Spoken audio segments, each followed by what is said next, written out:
Selfish, इस word को हम एसोसिएट कर लेते हैं एज अ नेगेटिव चीज। Selfish means thinking about your own needs, own desire without considering other people feelings. अगर ये सेल्फिश की डेफिनेशन है तो सेल्फिश हमेशा बुरी चीज नहीं होती। अलग अलग सर्कमस्टेंसेस में डिपेंड करता है कि सेल्फिशनेस का नेचर क्या रहेगा। जैसे सेल्फिश एक्ट एक अच्छी चीज हो सकता है जब एक बंदा अब्यूजिव रिलेशनशिप में डिसाइड करता है अपने पार्टनर को छोड़ने का, भले उसका पार्टनर कितना भी दबाव डाल रहा हो, कितना भी रो रहा हो। और एक बंदा जो चीट करता है अपने पार्टनर पर, वो भी सेल्फिश एक्ट ही है। दोनों जगह तुम देखोगे तो एक बंदा चीजें सेल्फिश होकर ही कर रहा है, लेकिन क्या ये दोनों चीजें गलत हैं? नहीं। और डिपेंडिंग ऑन सर्कमस्टेंसेस एक बंदे का सेल्फिश नेचर कभी कभार दूसरों की भी हेल्प कर देता है। जैसे इमेजिन तुम्हारे पास तुम्हारा कोई दोस्त आया, उसने अपनी बुरी सिचुएशन तुम्हारे साथ शेयर करी और तुमसे रिक्वेस्ट करा कि तुम इन्वॉल्व ना हो। करते हैं ना कुछ लोग ऐसा कि तुम इन्वॉल्व ना हो, हेल्प मत करना वगैरह वगैरह, लेकिन तुम उस सिचुएशन में इन्वॉल्व होकर वो सिचुएशन सॉल्व कर दो। ये सेल्फिश एक्ट होगा, लेकिन तुम्हारी सेल्फिश एक्ट ने किसी और की भी हेल्प कर दी। सेल्फिश होने का सही और गलत होना डिपेंड करता है जो बंदा सेल्फिश एक्ट कर रहा है उसकी अंडरस्टैंडिंग और मॉरल्स पर। लेकिन हाँ, सेल्फिशनेस इवेंचुअली गलत चीज हो ही जाएगी जब तुम वो करते हो what you feel is good and okay to do. क्योंकि what you feel is good and okay to do और what is actually good and okay to do, इनमें जमीन आसमान का फर्क हो सकता है अगर तुम्हें समझदारी नहीं है तो। और अब मैं सुन सकता हूँ तुम्हें सोचता हुआ कि मैं तो गॉन के बारे में सुनने आया था, ये क्या बोला जा रहा है ये। लेकिन ट्रस्ट मी, ये चीज समझना गॉन के कैरेक्टर को समझने के लिए इंपॉर्टेंट है। क्योंकि भले ही तुम्हें शुरू के एपिसोड वाला गॉन और ये गॉन अलग लगे, इन दोनों में ज्यादा फर्क नहीं है। गॉन जैसा शुरू में था वैसा ही रहता है, उसमें कोई डेवलपमेंट नहीं हुई किसी तरह की। गॉन में कभी कोई चेंज नहीं आया। आओ बात करते हैं।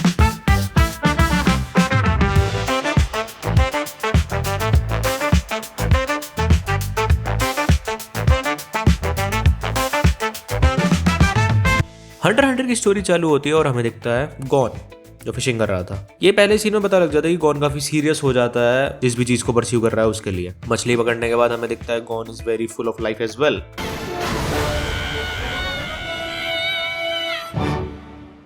ये करने के बाद वो अपने गांव जाता है और यहाँ हम गेस कर सकते हैं कि वो इतना फुल ऑफ लाइफ क्यों है। हम देखते हैं कि उसके गांव वाले काफी सपोर्टिव थे और गॉन की खुशी में खुश होते हैं। एक बहुत बढ़िया एनवायरनमेंट एक बच्चे को इस तरह से ग्रो करने देने के लिए। और अब गॉन मीतो से कहता है कि वो उसको हंटर एग्जाम देने दे। हमें यही दिख जाता है गॉन का सेल्फिश नेचर। मीतो नहीं चाहती थी गॉन अभी हंटर प्रोफेशन की तरफ जाए क्योंकि ये दुनिया बहुत ज्यादा ब्रूटल है और ये अभी बच्चा ही है। मीतो की फीलिंग्स पता होते हुए भी गॉन अपनी फीलिंग्स हंटर बनने की, जिंग को ढूंढने की सबसे ऊपर रखता है। फाइनली उसको परमिशन मिल जाती है हंटर एग्जाम देने की और हमें पता लगता है कि वो हंटर क्यों बनना चाहता है। 3 साल पहले एक फॉक्स बियर ने गॉन पर अटैक करा और एक हंटर ने उसको बचाया। वो हंटर था काइट। काइट ने गॉन को बचाया और काइट फिगर आउट कर लेता है कि गॉन जिंग का बेटा है और वो गॉन से बातें करता है कैसे जिंग और काइट हंटर है और कैसे जिंग काइट का टीचर है, लेकिन साथ ही साथ एक बहुत बढ़िया हंटर है जिसकी काइट रिस्पेक्ट करता है। गॉन को काइट से बहुत ज्यादा लगाव हो गया था और क्योंकि काइट हंटर था और जिंग की रिस्पेक्ट करता था, गॉन को भी जिंग से मिलना था और हंटर बनना था। और अब 3 साल बाद वो अपनी जर्नी पर जा सकता है।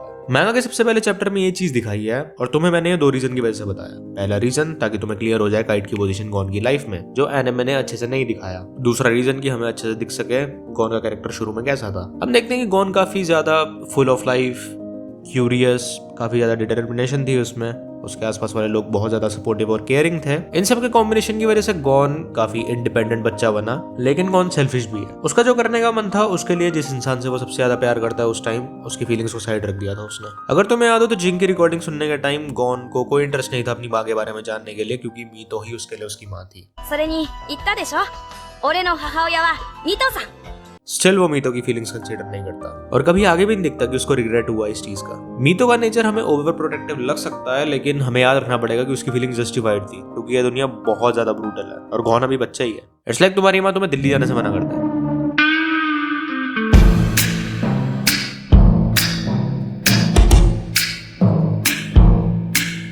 गॉन चले आता है हंटर एग्जाम देने और इसको मिलते हैं कुरापिका और लियोरियो। ये लोग हंटर एग्जाम देने गए और गॉन को दिखता है हिसोका और हिसोका परफेक्ट बैड गाय है गॉन की स्टोरी में। अभी हिसोका के फर्स्ट अपीयरेंस में ही वो एक बंदे का हाथ काट देता है। My, how unusual. Seems this poor man's arms have turned into flower petals. Gone के आइलैंड पर लोग काफी मिलजुल कर रहते थे, तो इट मेक सेंस कि वो हिसोका को ऐसा करते हुए देखकर उसको एज अ बैड गाय देखे। यहाँ हमें पता लगता है कि गॉन की अंडरस्टैंडिंग बहुत लिमिटेड थी क्योंकि उसने हिसोका को फर्स्ट इंप्रेशन के बेसिस पर जज कर लिया एज अ बैड गाय। किसी के हाथ काटना बुरी चीज है हाँ, लेकिन इवेंचुअली वी नो हिसोका को और जानने के बाद गॉन का उसके साथ रिलेशन एक रिस्पेक्टेबल राइवल जैसा हो जाता है। और लिमिटेड अंडरस्टैंडिंग हमें तब भी दिखती है जब वो कीलुआ से दोस्ती करता है। कीलुआ भी ब्रूटल था लेकिन गॉन ने उससे दोस्ती करी। उसने कीलुआ की ब्रूटैलिटी सामने से भी देखी, तब भी उसका ओपिनियन नहीं बदला, जो कि दिखाते हैं कि गॉन की मॉरल जजमेंट में भी उसकी सेल्फिशनेस है। उसके लिए गुड और बैड गाय वो नहीं है जिनका नेचर गुड और बैड है। उसके लिए गुड और बैड गाय वो है जो उसके साथ गुड और बैड है। एक एग्जाम में गॉन को हिसोका से डील करना पड़ता है और हम देखते हैं कैसे वो प्रॉपर प्लानिंग और तैयारी करके जा रहा था और वो अपने इस नेचर की वजह से सक्सेसफुल हो जाता है। और एक चीज, अगर गॉन चाहता तो इस टेस्ट में आराम से पास हो सकता था। वो 3 अपने से कमजोर बंदों का बैच ले लेता और पास, लेकिन गॉन ने चूज करा हिसोका अंडर एग्जाम में सबसे ब्रूटल बंदे से डील करने का, जो कि दिखाते हैं Gon likes a challenge as well, भले वो चैलेंज लाइफ थ्रेटनिंग हो और उस चैलेंज को ओवरकम करके उसका। और अगर इस कैरेक्टर को तुम ऐसे देखोगे तो इन दोनों में ज्यादा फर्क है। इन दोनों के ऊपर से तरीके अलग हैं, लेकिन at core they are very similar. Hisoka ये चीज देखता है, गॉन की रिस्पेक्ट करता है और देखता है पोटेंशियल लॉ सूट। हिसोका अपना बैच आराम से ले सकता था और गॉन को जब ये बात पता चलती है तो वो अपना एग्जाम फेल करने को भी रेडी था, लेकिन हिसोका उसे शर्त रखता है कि वो अपना बैच तभी लेगा जब गॉन उसको एक हिट मार पाएगा। गॉन ये चीज अपनी ईगो पर ले लेता है और अब Hisoka was a rival instead of a bad guy. Gon hunter exam complete कर लेता है, हंटर बन जाता है और तुम्हें पता है इलुमी की वजह से कीलुआ अपने घर चले जाता है, तो गॉन चले जाता है कुरापिका और लियोरे के साथ कीलुआ को लेने। कीलुआ के घर पहुंचना ही एक टेस्ट होता है, बट गॉन बीइंग गॉन वो सब ओवरकम करता है और कीलुआ को लेकर आता है। तुम ये कह सकते हो कि गॉन ये कीलुआ के लिए करता है, लेकिन I think he was doing it more for himself. और यहाँ हम देख सकते हैं ऑफ एन एग्जांपल कि एक बंदे का सेल्फिश एक्ट ने एक और बंदे की भी हेल्प करी, उस बंदे को बेटर पोजीशन में डाला। गॉन के इस नेचर की वजह से कीलुआ बेटर पोजीशन में था। कीलुआ को दिखता है उसकी worth as a human being, कि वो इंसान ही है, सिर्फ एक असैसिन नहीं है ज़ोल्टिक फैमिली का। बाकी ये 22 मिनट की वीडियो देख लो कीलुआ के बारे में, इस बंदे ने बहुत अच्छे से एक्सप्लेन करा है। लेकिन आई होप तुम अच्छे से देख पा रहे हो कि कभी कभार एक बंदे की सेल्फिश परस्यूट उसके आसपास के लोगों के लिए भी अच्छी होती है। गॉन एक्टिवली किसी का बुरा नहीं चाह रहा था, वो बस अपने गोल्स और अपनी वांट्स पर हाइपर फोकस था। और कई बार स्टोरी में वो गोल्स और वांट्स कनेक्टेड होती है दूसरे कैरेक्टर के साथ। गॉन ने कुरापिका और लियोरी की लड़ाई सॉल्व करवाई, कीलुआ को बेटर पोजीशन में डाला, जिस वजह से गॉन का अपने गोल्स पर सेल्फिशली आगे बढ़ते रहने का डिसीजन बाकी लोगों के लिए भी अच्छा रहा। लेकिन अगेन बिना अंडरस्टैंडिंग के तुम हमेशा वो करोगे what you feel is right, भले वो एक्चुअली में सही ना हो सकता है what you think is right turns out to be right, लेकिन हर बार तुक्का थोड़ी ना लगता है। नहीं पता होंगी चीजें तुम्हें तो तुम गलती करोगे, अपनी परस्यूट में दूसरे लोगों को और खुद को दुख दोगे। गॉन के साथ भी यही चीज होगी आगे, लेकिन अभी बात करते हैं गॉन की मीटिंग उसके ex bad guy now rival Hisoka के साथ।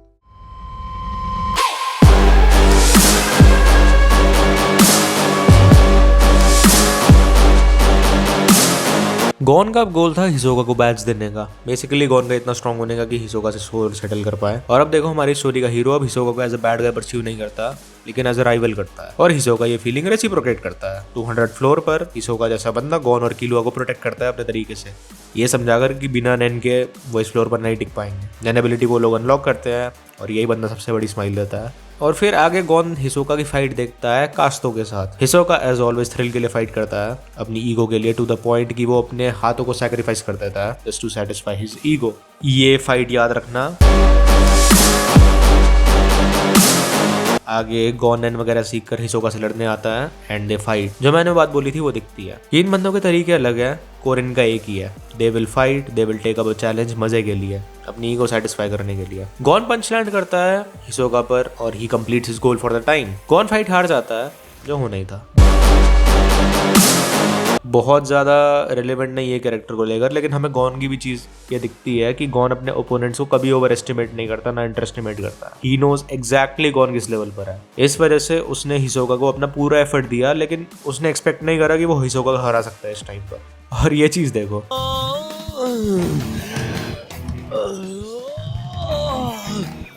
इमेजिन जिस बंदे ने गिटार बजाया इस फाइट सीन के लिए, उसको बोला गया भाई इंटेंस फाइट सीन है, गिटार बढ़िया चाहिए, और जब वो सीन देख रहा है अपने गिटार वाला तो ये आ चल रहा है। बढ़िया भाई, क्या फीलिंग आई होगी उसको।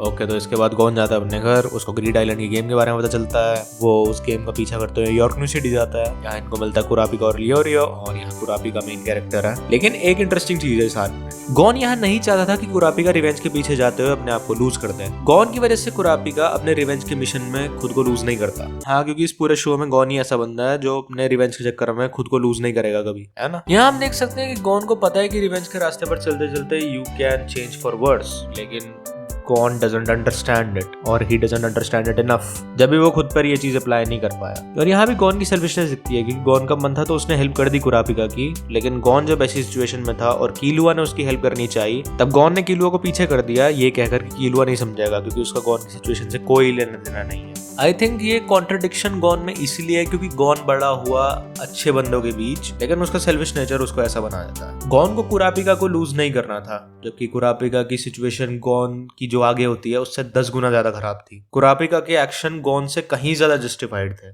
यॉर्क न्यू सिटी के बाद ये दोनों मिले नहीं, लेकिन आई होप ये दोनों मिले आगे स्टोरी में और इन दोनों की बात हो।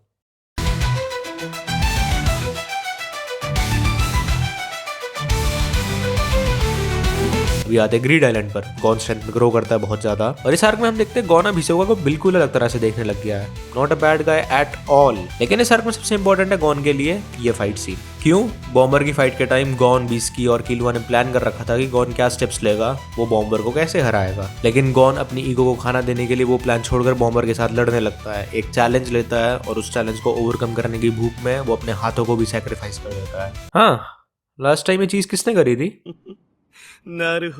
और यहाँ हम देख सकते हैं कि इन दोनों में ज्यादा फर्क है नहीं। एट कोर दोनों लगभग एक ही हैं।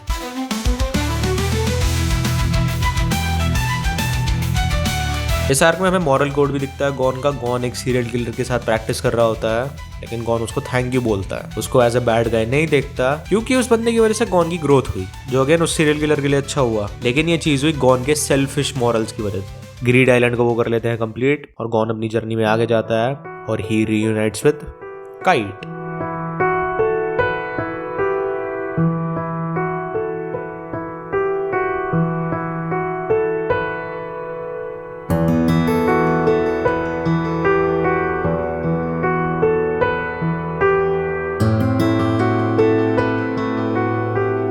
खैमेरा आंट आर्क चालू होती है यहाँ से, और यहाँ से गॉन के कैरेक्टर में जो फ्लॉज हैं वो एक एक करके दिखते हैं हमें। काइट से मिलने के बाद गॉन उसके हाथ खैमेरा आंट केस पर लग जाता है और फिर आगे पीतो आ जाती है। यहाँ इस टाइम एक बंदा जो प्लानिंग करके आगे बढ़ता था, लोगों से लड़ता है भले ही को सेटिस्फाई करने के लिए, लेकिन काफी प्लानिंग के साथ वो कंट्रोल हो जाता है,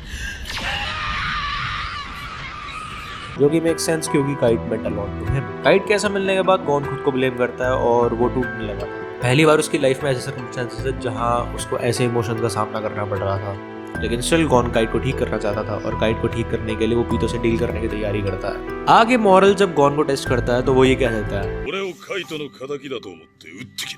गॉन फिर बिना हेजिटेशन के मॉरल को मार देता अगर किलुआ उसको नहीं रोकता। अब सबसे इंपॉर्टेंट बात, गॉन की डेवलपमेंट नहीं हुई है शो में, लेकिन गॉन को टेक्स्ट बुक दे दी गई है मॉरल्स की उसके आसपास वालों ने, तो उसको पता था कि क्या सही है क्या गलत है, लेकिन बिना किसी डेवलपमेंट के वो समझ नहीं पाता कि कोई चीज क्यों सही है और क्यों गलत है। जिस वजह से जब गॉन ऐसी सिचुएशन में पहली बार आया वो डील नहीं कर पा रहा था अपनी सिचुएशन से, और वो अपने रिवेंज वाले इमोशंस में खो जा रहा था। और थ्रू आउट द शो हमें दिख रहा था उसमें सेल्फिश टेंडेंसीज भी है, जिस वजह से और आसान हो रहा था गॉन के अपने हैवी इमोशंस में खोना। लेकिन क्या अगर गॉन समझदार होता तो वो अपने ऐसे इमोशन से डील कर पाता? हाँ, क्योंकि जब तुम चीजें सही से समझने लग जाते हो तुम एज अ पर्सन भी चेंज हो जाते हो। जैसे इस टाइम पर किलुआ और कुरापिका की अंडरस्टैंडिंग अपनी डेवलपमेंट में जाने के बाद इतनी हो चुकी थी कि वो अपने इमोशंस में खोकर कभी अपने आसपास वालों को हर्ट नहीं करते। अंडरस्टैंडिंग ने ही उन्हें डेवलप करा इनटू बेटर पीपल। लेकिन गॉन डेवलप नहीं हुआ। डेवलपमेंट छोड़ो, इस आर्क में वो धीरे धीरे ऑपोजिट जा रहा था। हमने बात करी कि उसके मॉरल्स पहले से ही अजीब थे, लेकिन फिर भी उसको अवेयरनेस तो थी सही और गलत की सरफेस लेवल पर ही, लेकिन थी तो।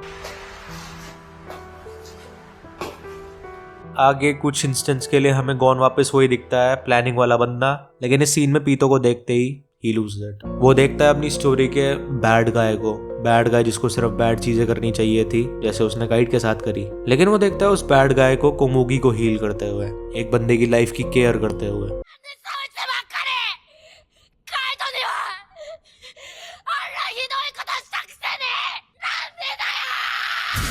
इस कॉम्प्लेक्सिटी को देखने के बाद गॉन सही और गलत सब छोड़ देता है और गॉन को ओवरकम कर लेता है उसकी रेंज। और वी नो कि गॉन ने किलुआ को क्या कहा और ये कैसे किलुआ को अफेक्ट करा, लेकिन गॉन को कोई केयर नहीं थी इस टाइम पर। He was too far. Never mind. Gon Komugi को भी हर्ट करने की बात करता है इस टाइम पर अगर पीतो अपने वर्ड से पलटी, एंड वी नो कि ये ब्लफ नहीं था। लेकिन फॉर द टाइम गॉन को एक चीज होल्ड करती है कि काइट ठीक हो सकता है, तो वो बैठता है, कोमुगी हील होती है, वो पीतो को लेकर जाता है और उसको पता लगता है कि काइट ऑलरेडी मर गया था। ही ब्रेक्स डाउन। इस टाइम उसकी सेल्फिश डिजायर सिर्फ एक चीज मांग रही थी, रिवेंज। सब कुछ भुलाकर सिर्फ रिवेंज, और वो उसमें गिव इन कर देता है। और we see this.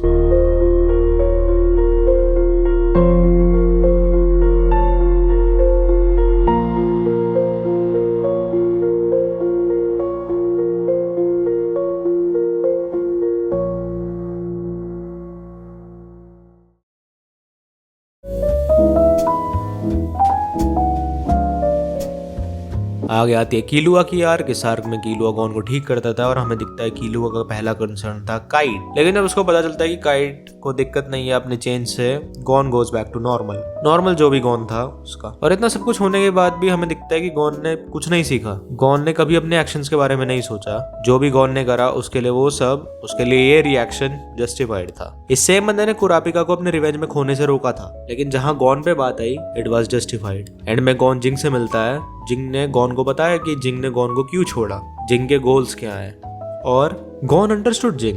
Anime community जितना भी बैड फादर कहे जिंग को, लेकिन गॉन को समझ आया जिंग का सेल्फिश नेचर। गॉन के लिए जिंग का अपने गोल्स के लिए उसकी फैमिली को छोड़ना, अपने बच्चे की लाइफ से अलग होना जस्टिफाइड था। गॉन ने काफी अलग अलग चीजें सीखी अपनी जर्नी में, बहुत प्योर कनेक्शंस बनाए, लेकिन unlike Killua, Kurapika, Meruem, Gon as a character grow नहीं करा अभी के लिए। हंटर हंटर की स्टोरी अभी चली रही है, गॉन की स्टोरी पॉज हुई है, खत्म नहीं, तो ये चीज फाइनल नहीं है। आई होप गॉन इन चीजों को समझे, उसको रियलाइजेशन हो आगे, और ये स्टोरी गॉन की ग्रोथ भी उतनी सुंदर तरीके से दिखाए जितनी मेरुएम और कीलुआ की दिखाई थी। ओके, तो यदि मेरी टिप्पणी गॉन के कैरेक्टर पर, आई होप जो भी मैं सोचता हूँ इस कैरेक्टर के बारे में वो मैंने अच्छे से प्रेजेंट करा हूँ तुम्हें। गॉन का कैरेक्टर कॉम्प्लेक्स है कि ही इज सेल्फिश लेकिन he is a lot more. तो आई होप मैं तुम्हें दिखा पाया हूँ कि क्यों गॉन के कैरेक्टर को मैं सेल्फिश मानता हूँ बिना उस कैरेक्टर की कॉम्प्लेक्सिटी को इग्नोर करते हुए। वीडियो पसंद आ गई तो लाइक, ज्यादा पसंद आ गई तो सब्सक्राइब, और प्लीज प्लीज प्लीज शेयर कर सकते हो तो कर देना। धन्यवाद।